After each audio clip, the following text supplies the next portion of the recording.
Welcome back to Bull Sessions here on 680 KFEQ. You can email your questions or comments to bull@willcross.net. Once again, here's Randy Baker and agronomist Brad Law.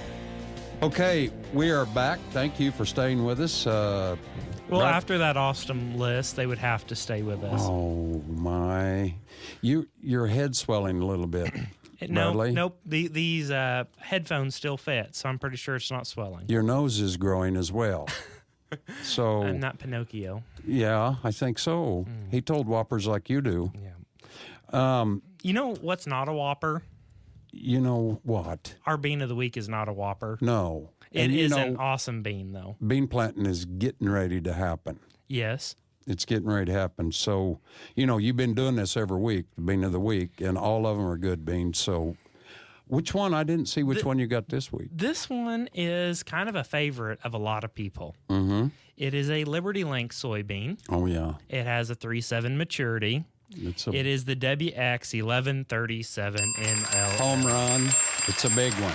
That bean has been in our lineup since 2011, and it has just, people fell in love with that bean.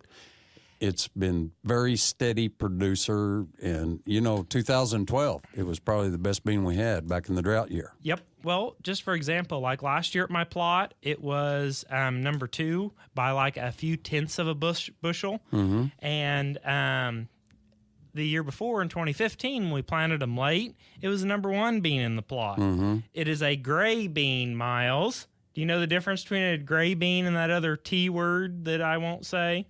Tawny. It is a gray bean. They make fun of me. It's not fair, guys. It's 39 inches tall or so. It's a bush bean, got excellent SDS rating, 1.4 on the stress. And how I like to pick on Andrew? Oh, yeah. Well, poor Andrew. Poor Andrew. Andrew plants 100% of his 3 acres that he has to this variety. He commits all to it. He has more than 3 acres. Well, maybe if he'd listened to the radio show, he would know that I'm digging on him and I'd get a response. But when he lays in bed during the show, kind of hard to. It is. It's How do you know season. he's in bed? I know.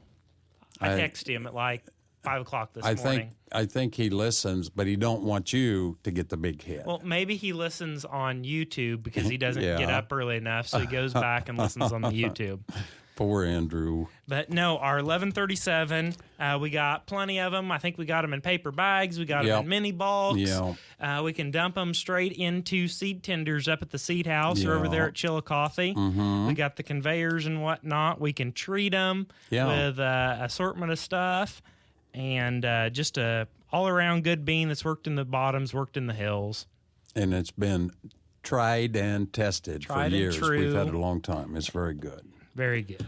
Now, who is very good that is sitting beside you? Well, we're going to shift gears a little bit from soybean and corn planting to trees and so forth. We have Doug Grimm from Grimm's Garden on with us today. Doug, welcome to our show. Thank you. Good to be here with you. Good. I'm glad. A lot of tree planting going on, right? Yeah, there has been so far this spring. It's started out good. We had a little drier spring than normal, and that's been good for starting early. Mm-hmm. Well, I've got Doug's card over here, and it says he is a Master Gardener, ISA and Kansas certified arborist. And we've got these Grimm's Gardens, and we've got Hiawatha, Nebraska City, and where else? Wow. I mean, this is just awesome stuff. So I think he is well qualified to talk to us about some cool stuff. Sure. But I was wondering, how did he even get started in all of this? Well, that's a long story. I'll try to condense it, though. That's all right. We got time. We got an hour. We keep Bradley quiet.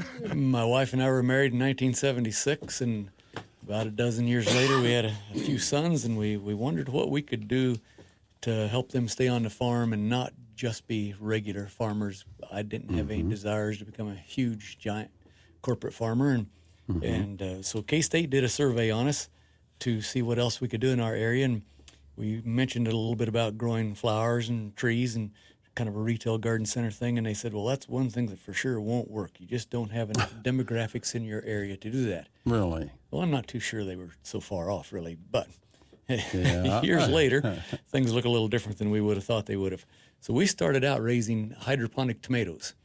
We wound up with 4. Now, hydroponics is in water, right? Almost. Okay. No, it's just soil-less.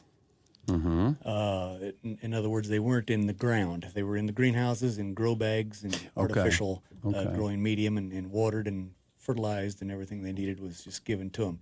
Mm-hmm. What we hadn't anticipated so much was that would also be an ideal environment for growing bugs, and funguses, and things, that we maybe thought, that greenhouses surely didn't have those problems. But we found out they do.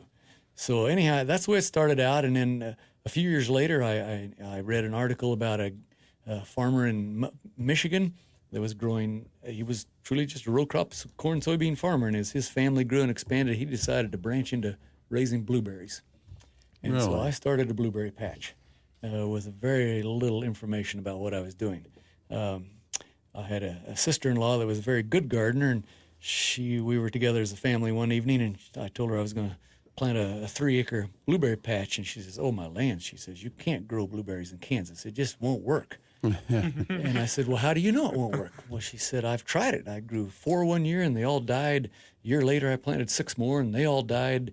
Year after that, I planted 4 again, and they all died." And I said to her, "Well," I said, "that's the difference between you and me." I said, "It didn't matter if yours lived or not, but I'm going to plant 2,000 of them, and if they die, I'm going to go with them." You're going to go big.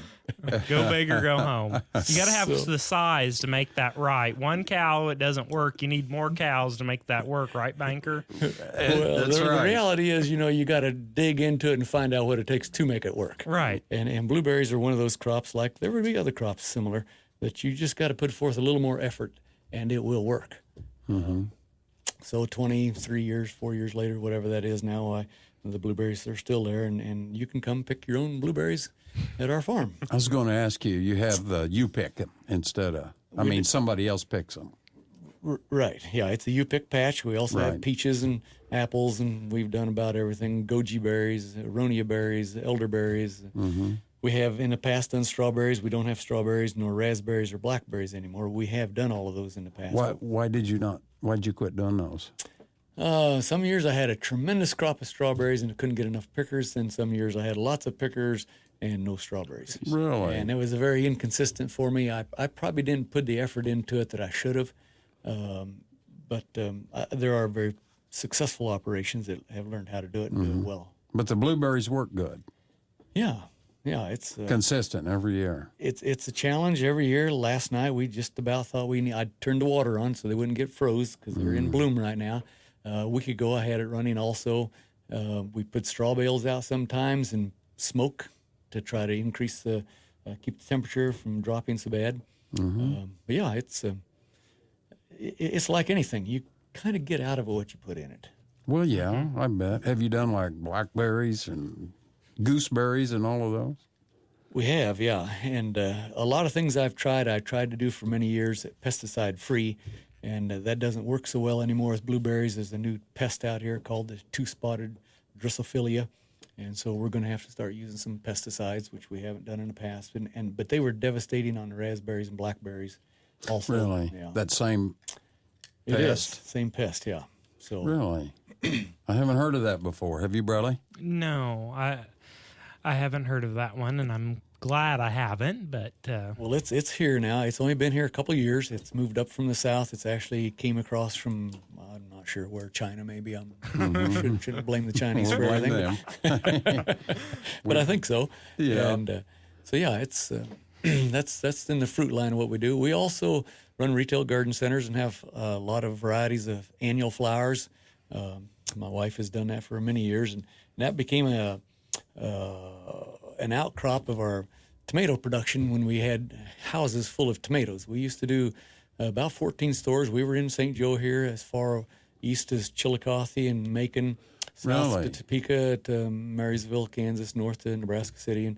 And so we were in a lot of grocery stores selling tomatoes during the wintertime. Mm-hmm. And people would come out to see this tomato production operation, And, I've enjoyed people and enjoyed plants, and we'd visit for an hour or so, and they'd say, what do you got you can sell us? Well, here you are. I got a 10-pound box of tomatoes for you. And they'd give me $20 and say, keep the change. Well, my wife would see that, and she said, just let me start a few flowers over here in this corner. Just let me have a little spot over here. These people that come to visit, they might want to buy these flowers.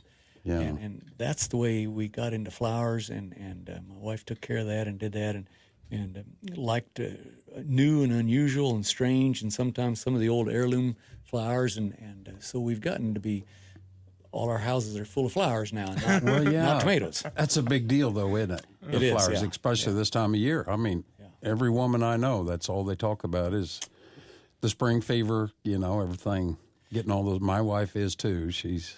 The biggest kick I get out of women coming out there to shop is that they don't want their husband to know how much they spend. And so they'll write you a check out for $50 and say, no, I got to give you the cash for the rest of that. I wonder why. Men don't do that when they go buy new tractors or combines, do they? Not so easy, no? No, you can't cover up that much. So you do the tree deal, too? A lot of trees? We do. Life is a shade better under a tree. And it is. I learned a number of years ago there's 25 different trees listed in the Bible. And so I found a great interest in that and growing as many different kinds of trees. And I've been fortunate to be able to find a few trees growing in the wild that for some reason no one else noticed. And consequently... Can I hold you up right there, Doug? We're going to have to take us another little time out here for just a bit. When we come back, Lady and Ag, Focus on the Farmer, and more from Doug. So please stay with us here on 680 KFEQ.